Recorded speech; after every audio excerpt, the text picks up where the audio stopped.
El análisis, la opinión y todo lo que quieres saber sobre el mundo y tus finanzas lo encuentras en Perspectivas Económicas con el Dr. Juan Pablo Rodríguez. De lunes a viernes a las 13:30 horas y repeticiones a las 9 horas por MD Saltillo.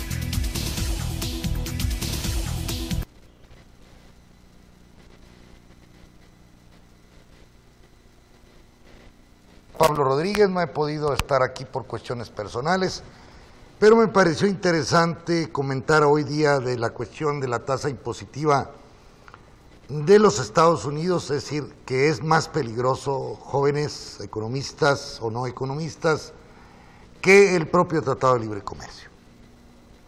Como ustedes saben, hay dos artículos que se los recomiendo, Sachs de la Universidad de Harvard y Stephen Roach de la Universidad, no sé si de Yale, el que escribe mucho sobre China, hablando de que se quiere repetir la fórmula de Reagan en los años 80, cuando se bajaron las tasas de interés, con el propósito de dinamizar la oferta, es decir, supply side, que le llaman en los Estados Unidos.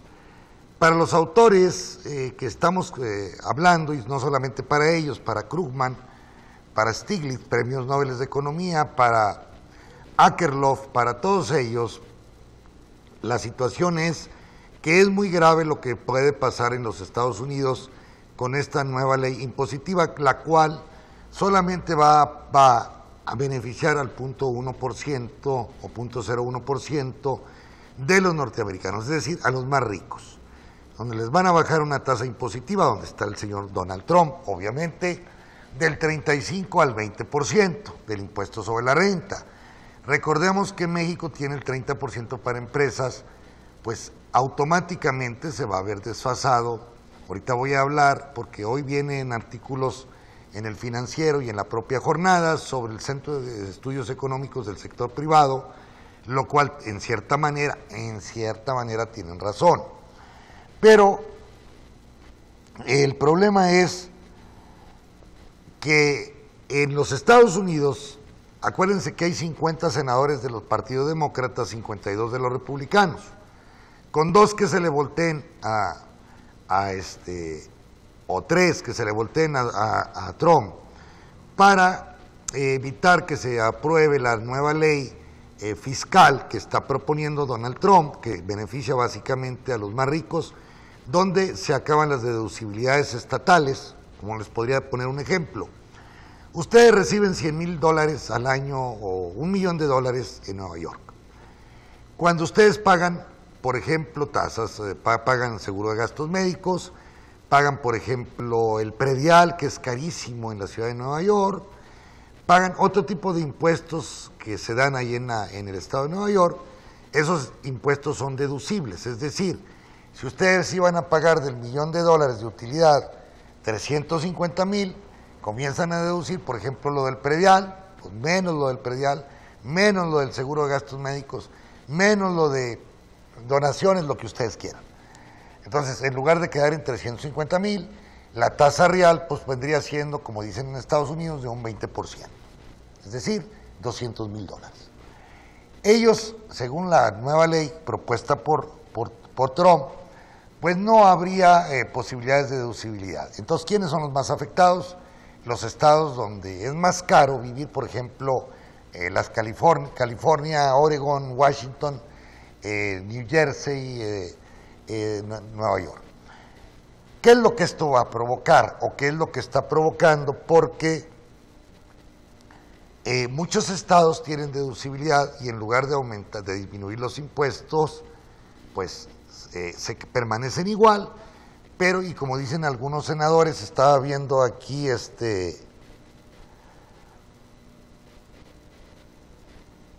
por ejemplo, el senador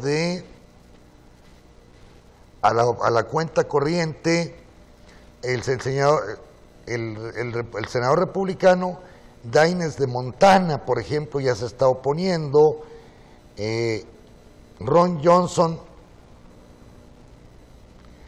también de Wisconsin se está oponiendo, dice el señor líder Mitch McConnell, imagínense, de Kentucky, también se está oponiendo, es decir, ve que hay algunas contradicciones en la ley. Entonces, con dos o tres que se les... por ejemplo, James Langford de Oklahoma dice, bueno, el problema es que al reducir las tasas de impuestos sobre la renta, le va a costar a los Estados Unidos 150 mil millones de dólares de menos ingresos para el gobierno, y esto va a engrosar la deuda. Los republicanos, como cuando la era de Trump, cuando la era de Reagan y la era de Bush, pensaban que al disminuir los impuestos, y esto también ustedes grábenselo para México, dicen ellos, al disminuir los impuestos el rico va a tener más dinero y va a tener más la posibilidad de estar invirtiendo en nuevas empresas. Pero sucedió que cuando la era de Reagan y la era de Bush, que se hizo este mecanismo, no resultó. Es decir, que en lugar de estar invirtiendo el rico, ¿y cómo va a invertir? Tiene razón un rico, tiene un sentido común bárbaro. Pues, ¿a qué invierto si no tengo poder de compra? En cambio, cuando los republicanos aumentan el impuesto sobre la renta, es a las empresas igual, para repartirlo en la gente, y esa gente automáticamente va a tener una demanda agregada o una demanda efectiva superior si hay una repartición por parte del gobierno. Hablo yo en el aspecto de la salud, del desempleo, de los subsidios para que la gente tenga dinero y pueda consumir en su Black Friday, por ejemplo, en el Buen Fin, para que tengan dinero. Ellos dicen, no, que el rico tenga dinero para que el rico invierta, eso va a generar mayores inversiones, mayor empleo, y el crecimiento de la economía va a ir hacia arriba, cosa que no es cierto, que ha fracasado en los dos últimos intentos con Reagan y con Bush. Lo único que provocaron estos dos señores es, primero, que acuérdense que con Reagan había una tasa de interés, había un desempleo cuando estaba Jimmy Carter. Entonces había un desempleo y al bajar las tasas de interés hubo reacción económica, pero actualmente los Estados Unidos casi están en pleno empleo con una tasa de desempleo del 4%, que para los economistas esa es una tasa natural, porque hay gente que no quiere trabajar, que está enferma, que es drogadicta y que esos no van a trabajar. Entonces, ellos están en la creencia, los supply side, es decir, una escuela como la del ITAM, como la del TEC de Monterrey, que están creyendo que bajarle el impuesto a los ricos va a provocar mayor crecimiento. Pues no ha sucedido, esto no ha sucedido nunca. Entonces dice Sachs, los premios Nobel, todos dicen, esto es una locura, no va a resultar lo que está pensando Trump. Al contrario, le va a costar más impuestos a la gente porque ya no va a haber deducibilidades. Si bien te bajo el impuesto de un lado, te lo aumento, te quito los otros impuestos de subsidio del otro. Entonces, muchas empresas, por ejemplo, les voy a dar un ejemplo, en Miami no se cobra ningún impuesto. Entonces, Miami les está hablando a todos los fund hedge que están en Connecticut, que están en Vermont, que son los estados del noreste, donde sí cobran un impuesto el Estado, un impuesto al IVA o un impuesto sobre la renta. De eso viven estos estados porque son sede de los famosos fund hedge. ¿Qué dice Miami? Hey, vénganse para acá y acá no les vamos a cobrar nada. Y entonces está habiendo una contradicción entre los senadores de Miami, que sí están de acuerdo con la ley, y los senadores del noreste. Es decir, arriba de Nueva York, Boston, la Nueva Inglaterra, para que me entiendan los que les gusta el fútbol americano. Allí donde se fundó por primera vez los Estados Unidos, ahí llegaron los primeros pobladores. Entonces, hay una contradicción interna. De ahí que muchos senadores, el jueves se va a votar, pero hay muchas diferencias en caso de los senadores que están muy empatados. Por ejemplo, el senador por Arizona, que es McCain, otros senadores parece que el senador ahora verán, aquel senador que dijo que la Casa Blanca parecía una guardería, que se va a retirar. Hay 3, 4 senadores que no están dispuestos a apoyar las políticas de Donald Trump, porque económicamente no va a resultar y lo único que va a provocar es que se engrose la cantidad de dinero en deuda de los Estados Unidos. Ahorita ya llegan a 20 trillones. Decía un especialista ahí en Casey Report que cuando lleguen a 40 trillones de deuda, los Estados Unidos dejarán de ser el eje del capitalismo mundial, que actualmente yo creo que va a ser China, por su producción industrial, por sus superávits que tienen en balanza comercial y por los 3.5 trillones de dólares que tienen en exceso, considerando que cada año China, por ejemplo, genera 500,000 millones de dólares a favor, es decir, exporta más 500,000 millones de lo que importa. Entre ellos está México, estúpidamente, que el gobierno no ha parado, en este caso el comercio internacional, o regulado el comercio internacional, por ejemplo, con China. Nosotros importamos 60,000 millones de dólares de China y exportamos 6,000. Yo no estoy coincidiendo mucho con la gente, algunos de gentes de López Obrador, que quieren que la solución sea China. Los chinos no son las madres de la caridad, también tienen intereses económicos. Yo creo que aquí lo que nos debe interesar, como siempre he dicho, es nuestro mercado interno, no sin ignorar ni a los norteamericanos, ni a los chinos, ni a los europeos, no. Vamos a diversificar nuestro mercado internacional, de acuerdo, pero consolidemos el mercado interno con mejores salarios, no como está haciéndolo Peña Nieto, que aumentó 8 pesos, mientras que la Coparmex, algo increíble nunca visto en la historia de este país, que los de la iniciativa privada querían que se aumentara el salario mínimo a 92, y el propio gobierno y los chicos del ITAM decían que al 88 pesos diarios, con el supuesto caso de aumento, porque se está aumentando mucho la inflación. Cuando no se dan cuenta que lo que está generando inflación es el aumento de la gasolina, el aumento del gas, es decir, ha sido un fracaso la reforma energética, las estupideces del secretario de Energía creyendo que iban a venir los inversionistas, que iban a producir más petróleo y que México iba a tener exceso. Nada. Hoy importamos el 70% de la gasolina, del gas no se diga, que está carísimo, ha aumentado un 35% en este año. Entonces,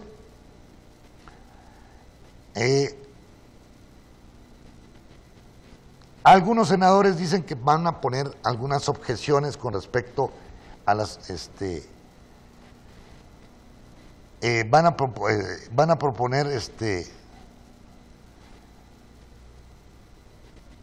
proponer cambios para evitar de que la deuda de Estados Unidos, como lo dice James Lankford de Oklahoma, pues porque como va la deuda de Estados Unidos es una sociedad que no ahorra, se lo gastan todo, le dan en sumar y al mismo tiempo están pidiendo dinero prestado a los chinos y al mundo, a los japoneses que tienen allá más de 1 trillón en bonos del Tesoro norteamericano para estar subsistiendo. Y entonces, pues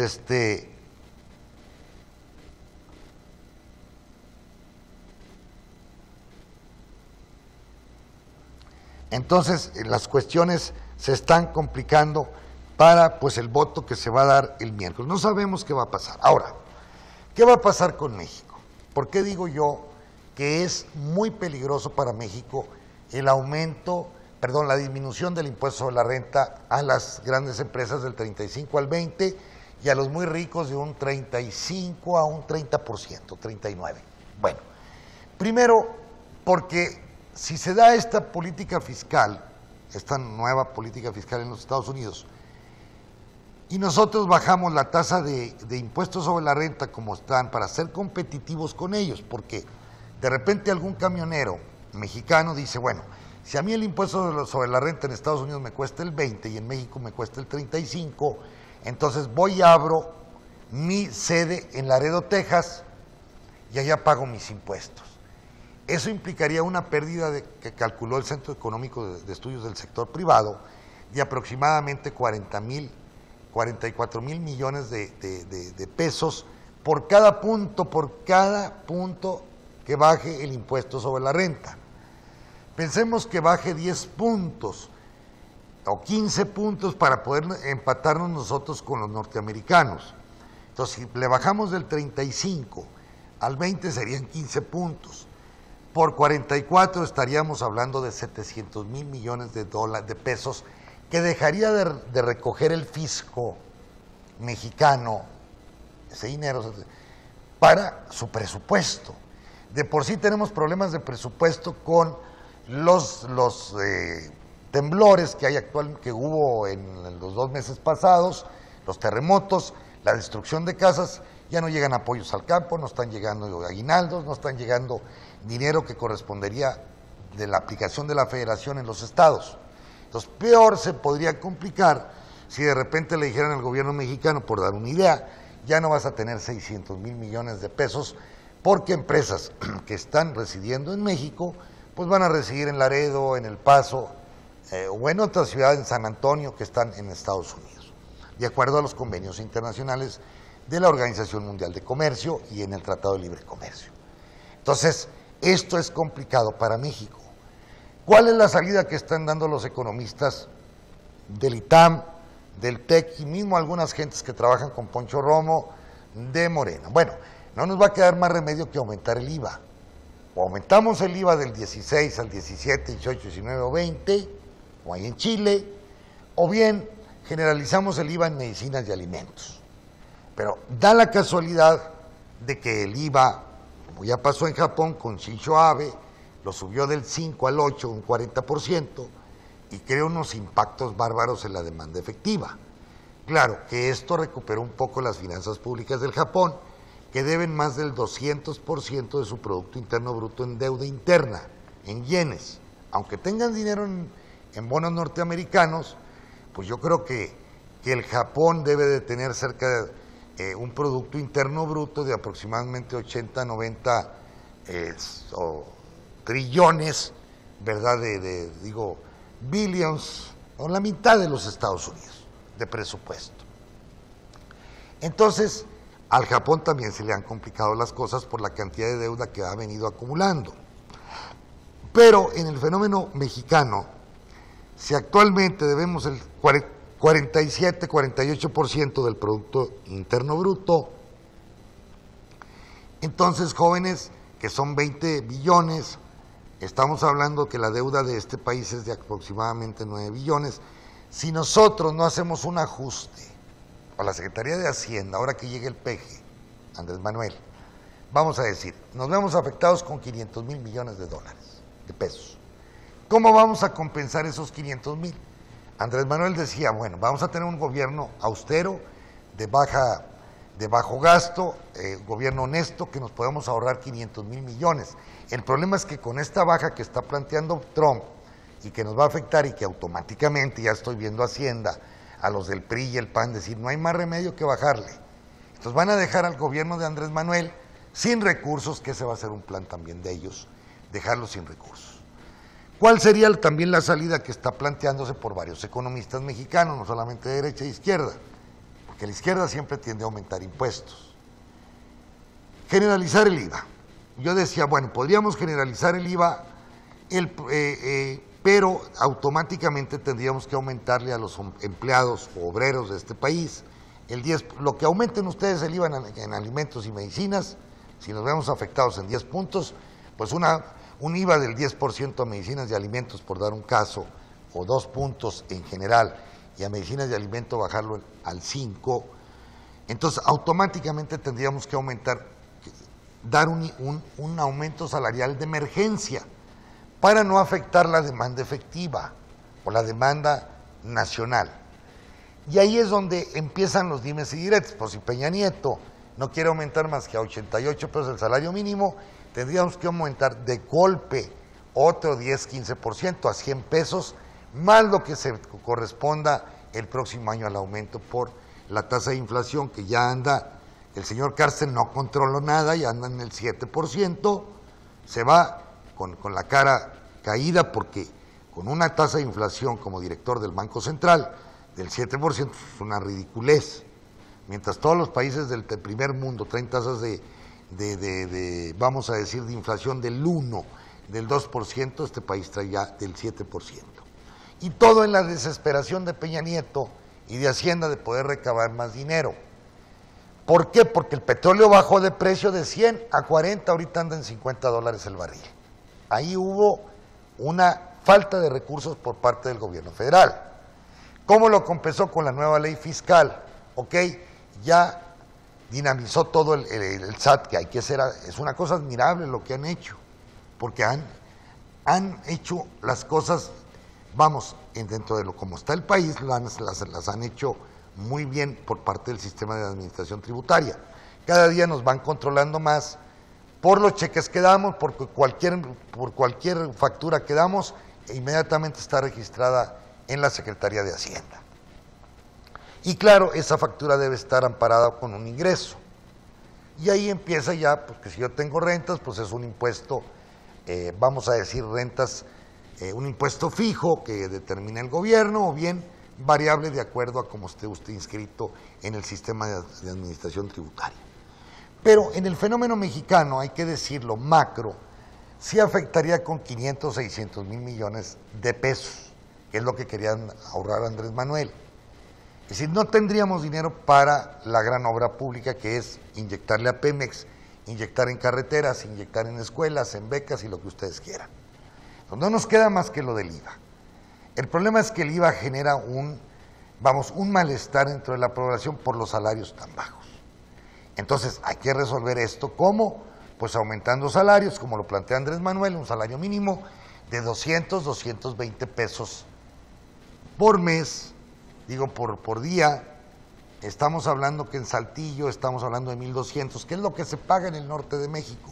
El problema es el sur, donde pagan 600, 800 pesos por semana. Aquí pagan 1,200, 1,300, no hay problema. El norte y el centro de México y la capital no tendría ningún problema para acatar esta disposición. El problema es el sur, donde hay mucha gente que no es empleada, que no recibiría automáticamente ese salario y que están subempleados y que viven de la agricultura. Entonces se tendrían que hacer mecanismos especiales de compensación, por ejemplo, el maíz darle un precio de garantía al agricultor para que vea compensados esos ingresos, un precio de garantía al trigo, a ciertos productos agrícolas que tenemos en el sur del país, el café y en una serie de cosas. Entonces, ahí habría que los economistas que sectorizar los apoyos para que esta gente, en caso de que se haya un aumento del IVA, no se vean afectados. Ahora, ¿qué nos permitiría este aumento al IVA? Pues que ya se cerraría el círculo fiscal, porque el agricultor actualmente, tengo que reconocerlo, recibe mucho apoyo por parte del gobierno con la tasa cero, hasta le regresan a las grandes empresas como Jumex, Bimbo, Lala, le regresan dinero. Esto les ha permitido estar internacionalizándose a tal punto que ya Bimbo es, yo creo que la panificadora más grande del mundo. Igualmente Lala, de las grandes lecheras del mundo. Coca-Cola del Diablo, pues ha estado penetrando Centroamérica, los Oxxos, todo eso, Jumex, Coca-Cola, entonces también ellos reciben Maseca, que acaba de inaugurar una empresa en Rusia, otra en Estados Unidos, y así va. Maseca tiene, no sé, 19 o 20 empresas en todo el mundo que procesan la harina de maíz. Bueno, estas empresas se han visto beneficiadas con la tasa cero. Al existir IVA parejo, se acaba la tasa cero. Entonces, ahí estas son las que más van a resentir. ¿Por qué? Porque ya no va a haber un cierto subsidio por parte del Estado para internacionalizarse. Pero también está del otro problema, del otro lado, que las finanzas públicas estatales, al darse una baja generalizada del 35 al 20, como plantea Trump, pues van a verse afectados, en este caso, el gobierno mexicano. Y entonces esto agrava la situación de los estados. Está sugiriendo el Centro Económico del Sector Privado, pues que ya los estados modernicen su sistema, por ejemplo, sus ahorros, sus impuestos locales. Hablo yo del impuesto predial, impuesto al agua, impuesto a la luz, o lo que ustedes quieran, como ahí en la ciudad de Torreón, para que los municipios no reciban tanto dinero de la federación o no dependan tanto de la federación y que empiecen a generar sus propios impuestos locales. Estamos de acuerdo, pero, y ahí viene de que confluyen, por darles una idea, el municipio de Ramos Arizpe en Coahuila, hay infinidad de comunidades, de terrenos comunes. ¿Cómo determinar un impuesto predial para juntar a todos los herederos? Hay una propiedad de 30,000 hectáreas que se llaman Los 6 Sitios, donde hay 30,000 herederos. No van a pagar impuestos. Yo he estado sugiriendo mejor que ese terreno sea un parque nacional. Es decir, que se expropie, que a los que se presenten darles algo de dinero y que el Estado haga un parque nacional en la zona desértica de Coahuila, por ejemplo. Porque para ir a cobrar en terrenos comunales sería la locura. Se puede hacer en las ciudades, estar actualizando el mercado inmobiliario para determinar los valores de las casas, de los terrenos, pero justamente, porque les voy a dar un ejemplo, en Saltillo se aumenta el precio del terreno, pero no quieren disminuir el valor de la casa. Ustedes se encuentran en una casa vieja que cada día tiene que pagar más impuestos prediales. Cuando una casa sufre el mismo fenómeno, claro, no es el igual que un automóvil. Una casa se deprecia a 30 años. Se supone que la casa va bajando de valor cada año y que al 30º año ya no debe estar pagando impuestos sobre la construcción o algún edificio. Ahí tendría que haber ajustes desde el punto de vista del impuesto sobre la renta. Nos pasa en la ciudad de Saltillo, Monterrey, Torreón, donde a veces los impuestos prediales son superiores a los impuestos de mercado. Aquí un barrio, Lomas de Lourdes, así se llama. Pues sabes de que Lomas de Lourdes te tasé un valor del terreno en 600 pesos metro cuadrado. ¿Y qué dicen los propietarios? Oye, pues cómpramelo, gobierno, porque a 600 pesos nunca lo voy a vender. Entonces hay unos desfases porque a veces se generaliza el impuesto predial. El otro problema es el agua. En el agua podría ser un mecanismo especial para cobrar el impuesto predial. A usted le cobran 500 pesos de agua mensual, bueno, va a usted estar pagando otros 100, 200 o 300 pesos de su impuesto predial en el recibo del agua, y así el gobierno se quita de burocracias en la presidencia municipal de estar cobrando predial, y directamente el del agua le está cobrando ese predial para que no se pague una vez al año, sino que se paguen mensualmente, y para la gente es más cómodo. Van a decir, bueno, es que muchos terrenos no tienen toma de agua. Bueno, se hace un organismo especial, una ventanilla especial para estar cobrándole a esos terrenos en breña, que nosotros le llamamos, para que estén pagando también sus impuestos.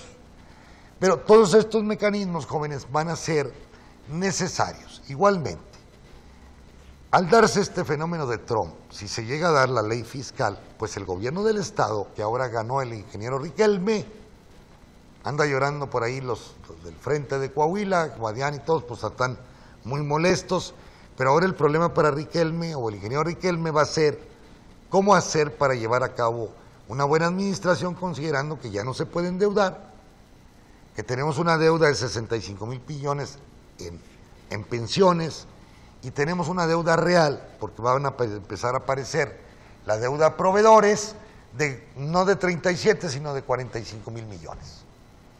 El gobierno federal no tiene tampoco recursos, y se viene el fenómeno de Trump, menos dinero va a tener el gobierno federal para apoyar a las municipalidades.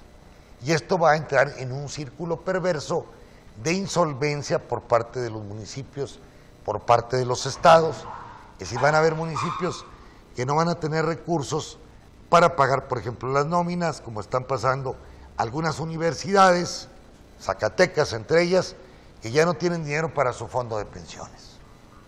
Entonces, como dice el rector Grauer de la Universidad Nacional Autónoma de México, donde yo egresé, bueno, necesitamos un plan de rescate a todas las universidades. De acuerdo, señor rector, pero ya es tiempo de que la Cámara de Diputados de Coahuila tenga un auditor dentro de la universidad, porque la universidad ha aparecido como una caja chica para las campañas básicamente del PRI. Yo creo que la universidad se debe de modernizar por áreas, no por escuelas. Hay 150 escuelas, bueno, pues que haya 5 áreas, por ejemplo, ciencias exactas, ciencias biomédicas, ciencias económico-administrativas, ciencias sociales y artes. Vamos a pensar 5 directores en lugar de tener 300 directores. La universidad también debe acostumbrarse a racionalizar sus recursos, porque lo que menos hay es dinero.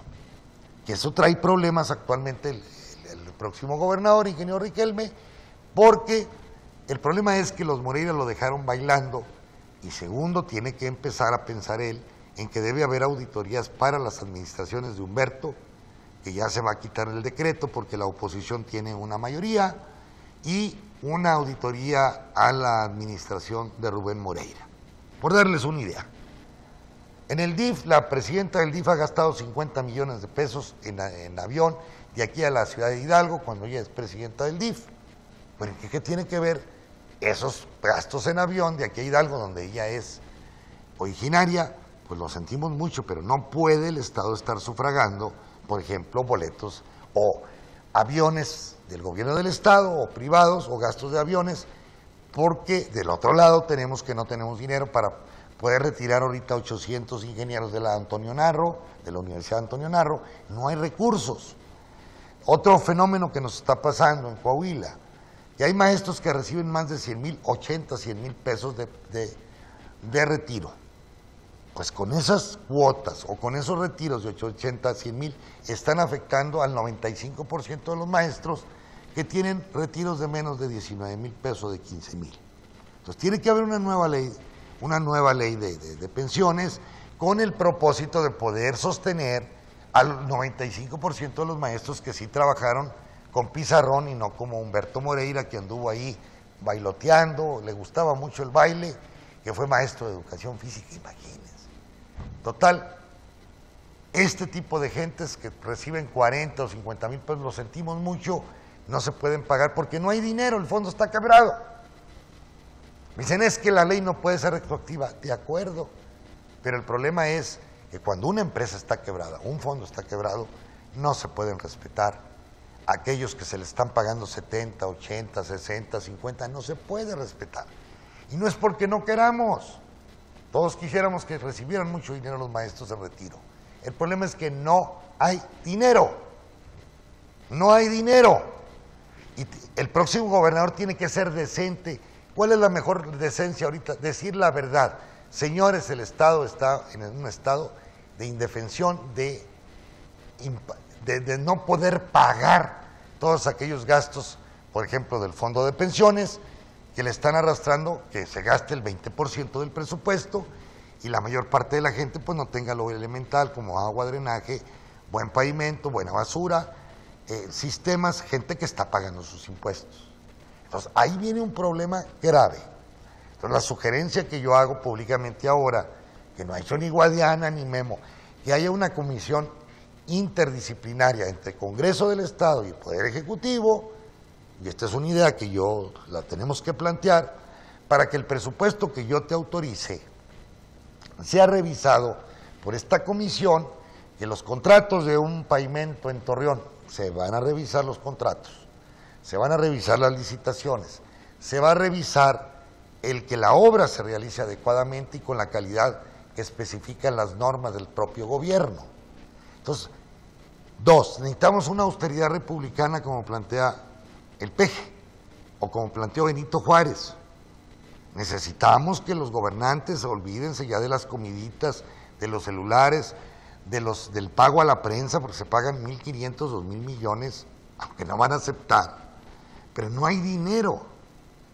Ya va a venir, no me cabe la duda que va a venir una ley nacional donde ya no se le va a poder dar a la prensa más que el 0.05, pues para las campañas de vacunación, las campañas de apoyo, por ejemplo, con esto de los desastres. Pero no se puede estar dándole dinero a periódicos zánganos que viven del presupuesto del Estado y de la gente, es decir, del dinero de la gente. Esos 1,500 millones de pesos que Coahuila dispone para la prensa y publicidad, oficialmente y por ley, que es el 3% de 44,000 millones, entonces, pues ese dinero debe ser para pagar pensiones, para pagar deuda, y así tenemos que irnos desde el nivel del gobernador hasta el nivel de los alcaldes. No es posible que un municipio como Ramos Arizpe, que es el más rico del estado de Coahuila, por inversiones que tenemos con la industria automotriz, esté ya con deudas de 300, 400 millones y laudos por más de 100 millones. No es posible, quiere decir que hay una corrupción generalizada.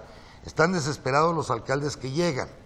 Muchos de ellos quieren préstamos, pero como ahora la oposición tiene mayoría en el Congreso, no va a ser posible a nadie, y lo voy a explicar para que quede bien claro los que me están viendo en Coahuila. Si ustedes le autorizan un crédito a cualquier alcalde del Estado para pagar su nómina o para pagar sus deudas que deja la anterior administración, si ustedes le autorizan a uno, le tienen que autorizar a todos. A todos. Entonces, no va a ser posible autorizar créditos. Recordemos que en el mes de enero y febrero y marzo la gente paga sus prediales. ¿Por qué? Porque es un valor a la propiedad. Ese es un impuesto a la propiedad. Bueno, ahí están los alcaldes que tienen que tener la sabiduría para aprovechar al máximo ese impuesto predial, ir a cobrar ese impuesto predial al que no lo paga. Lo tengo pendiente, ¿para qué lo voy a decir? 1 o 2 impuestos, pagarlo para que la administración municipal tenga ese recurso. Igualmente, el problema es que los sistemas de agua en Torreón, Ramos Arizpe, Monclova, son sistemas fallidos, son sistemas que no están funcionando adecuadamente. Yo me opuse a la privatización del agua de Saltillo, pero hoy Saltillo es la ciudad que más recibe dinero por su sistema de agua potable. Claro, se ha cargado tremendamente las cuotas a la gente más pobre. Bueno, hay que modernizar los sistemas de agua potable. El propio Estado con la propia iniciativa privada y que haya una comisión revisora para que no se esté aumentando los precios de agua y afecte a la gente más jodida, como decimos aquí en México. ¿Estamos de acuerdo? Pero todos estos elementos, en Torreón, por ejemplo, se cobra la luz mercurial, la luz de la calle, de la colonia, se cobra en un impuesto. Pero hay que entrar en razonamiento igualmente la basura. Se privatizó la basura en Torreón y se le cobra una cierta cantidad dentro del predial a la propia gente. Entonces, el impuesto predial sí puede servir en cierta manera en forma recaudatoria, hay que decir, un impuesto es una imposición para que los municipios pues tengan sus ingresos y sobre todo lo más importante, que es lo que quiere la gente, quiere que el impuesto se aplique racionalmente, con sentido común y sin corrupción. Es decir, el problema está en el gasto. Tenemos que reducir el impuesto, por ejemplo, el gasto corriente. A los panistas, Isidro les encanta a los panistas aumentar, dizque porque van a ser menos corruptos, el salario a sus empleados. El problema después es en el retiro y después es en el fondo de retiro. Entonces, no se puede. El que quiera trabajar en gobierno, un regidor, ¿por qué tiene que ganar 100,000 pesos? Pues que gane 50. Un diputado, ¿por qué tiene que ganar 150,000 pesos? Pues que gane 70. Es muy buen salario, 60, 70,000 pesos.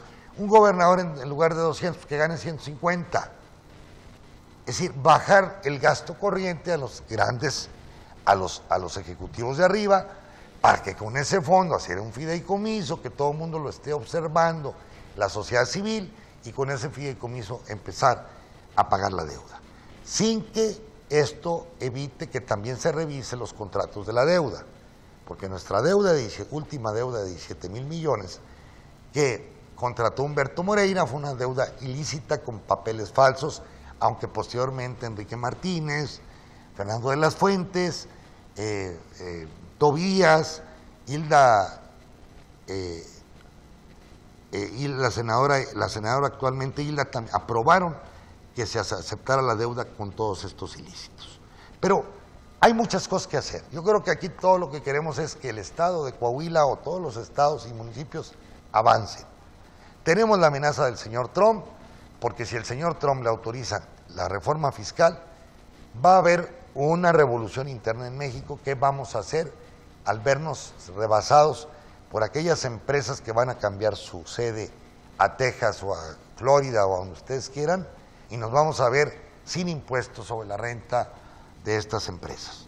Entonces tenemos que estar preparados. Esto es un golpe superior al que implicaría el Tratado de Libre Comercio. Y claro, no ha ganado ninguna Trump, le rechazaron lo del muro, le rechazaron lo de Obama. Imagínense, si rechazan lo de los impuestos, va a venir como una fiera, como un endemoniado, que ya sus locuras ya todo el mundo las conoce, pero van a estar peor contra el Tratado de Libre Comercio. Entonces, no vienen tiempos tranquilos, jóvenes, vienen tiempos de zozobra, y hay que estar preparados. Para eso está cabeza fría, cabeza, corazón y carácter, dijo un día Reyes Heroles en un discurso de allá en Guadalajara, donde decía cabeza para frialdad, corazón para hacer las cosas con mucho cariño, con mucho empeño, y carácter para sostener los momentos difíciles. Que tener carácter para que van a llegar momentos difíciles, tener mucho carácter para ser congruente con lo que uno piensa. Cabeza, corazón y carácter, decía don Jesús, amigo de mi padre, era priista, pero de los priistas inteligentes de este país. Y claro, todos esperamos de que pues este paquete de corte de intereses no se lleve a cabo, y si no, bueno, pues tendremos que ver qué es lo que va a pasar. Dice que finalmente, leo en inglés porque estoy traduciendo de Bloomberg, el paso de la cuenta para el paso no es claro todavía. 3 republicanos, Tennessee, hay que rezar por ellos, Bob Corker, Arizona, Jeff Flake, y Oklahoma, James Lankford, han aumentado sus opiniones acerca de las medidas, de los efectos de las medidas sobre la deuda de la nación. Claro, al bajar los impuestos aumenta la... Y dice Corker del estado de Arizona que él no quiere apoyar la legislación que agrega el déficit. Es decir, obviamente que al bajar los impuestos pues hay un mayor aumento del déficit y al haber un aumento del déficit va a haber un mayor de deuda. Los republicanos creen que va a haber mayor crecimiento y que esto les va a permitir pues pagar esa deuda. Pero nunca ha pasado, ni cuando Reagan pasó esto y menos ahora, pues que la economía norteamericana pues no tiene desempleo, que no tiene la situación que vivió Reagan ni que vivió el propio Bush. Por lo pronto, la locura en el mercado está con los bitcoins, es decir, una moneda virtual que inventó una gente en Inglaterra y que valía $1,000 o $1, un bitcoin a $1. Ya la gente no tiene confianza en el dólar, no tiene confianza en la libra, en el yen.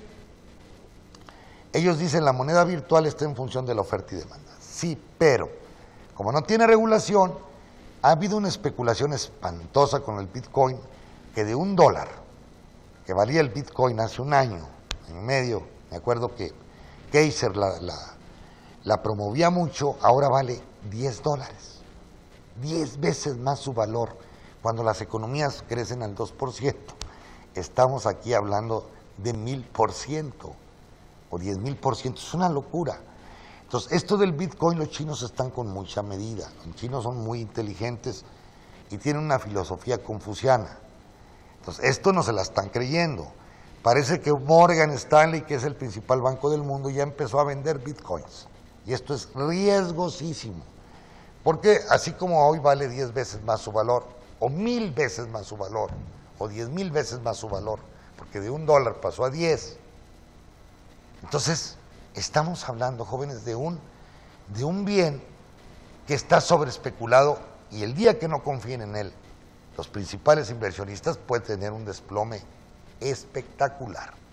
Eso creo yo, porque no va, y acompaña al Bitcoin, es decir, debe acompañarlo el poderío de las economías, y no están siendo las economías, no están creciendo como nosotros lo esperábamos. Están creciendo al 1 o 2%. Y el Bitcoin creciendo al 1000, pues es una locura. Entonces no hay una correspondencia entre el aparato productivo o servicios o esto y el valor de la propia moneda. Entonces vamos a esperar. Por lo pronto los chinos y los rusos, nada pendejos, están toda su producción de oro, la están acumulando. Ellos quieren respaldar sus respectivas monedas, todo lo que es el Asia, India yo no sé si piensa igual, pero los BRICS están pensando en que sea el oro el respaldo de sus monedas. Entonces, pues ahí está el mundo capitalista dando de tumbos por todos lados. ¿Cómo andan los mercados? Increíblemente, los mercados ahorita subiendo nuevamente, el Dow Jones el 27.40, el Standard & Poor's el 0.49, entonces el FTSE sí bajando, el Nikkei bajando un poco, el 0.13, pero los mercados norteamericanos pues subiendo todavía. Bueno, ya va bajando el Standard & Poor's, déjenme ver en América, está bajando el 0.49.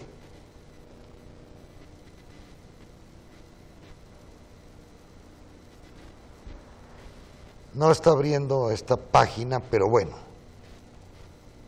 está bajando el euro con respecto al dólar. El Nikkei también en futuros aparece con pequeñas bajas, pero ha aumentado tanto la especulación que ya el oro por primera vez después de tiempo sube a $1,300 la onza. Les decía, están comprando oro porque nadie está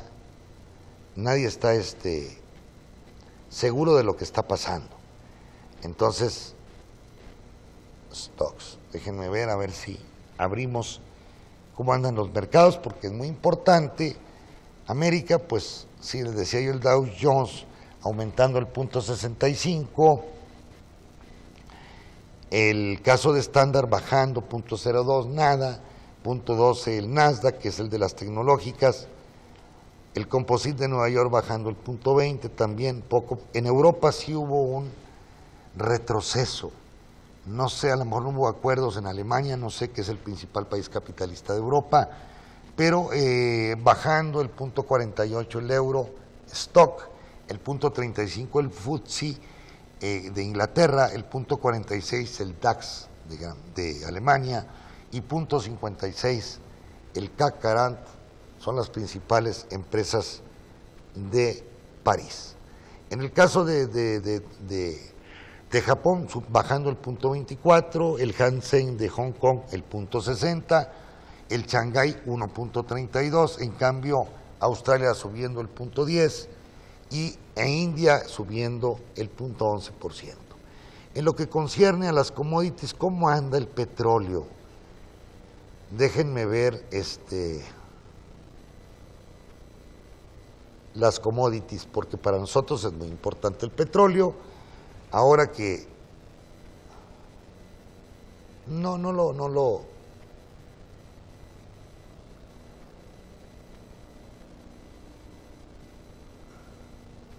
está abriendo commodities, pero me imagino que el sector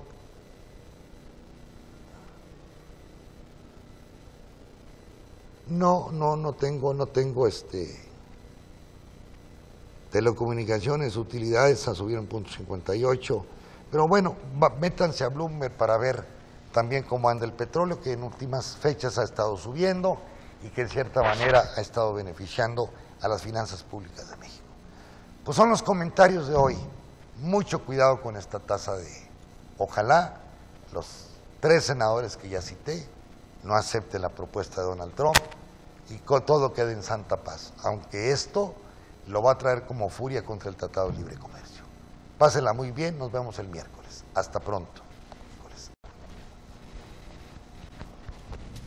El análisis, la opinión y todo lo que quieres saber sobre el mundo de las finanzas lo encuentras en Perspectivas Económicas con el Dr. Juan Pablo Rodríguez. De lunes a viernes a las 13:30 horas y repeticiones a las 9 horas por MD Saltillo.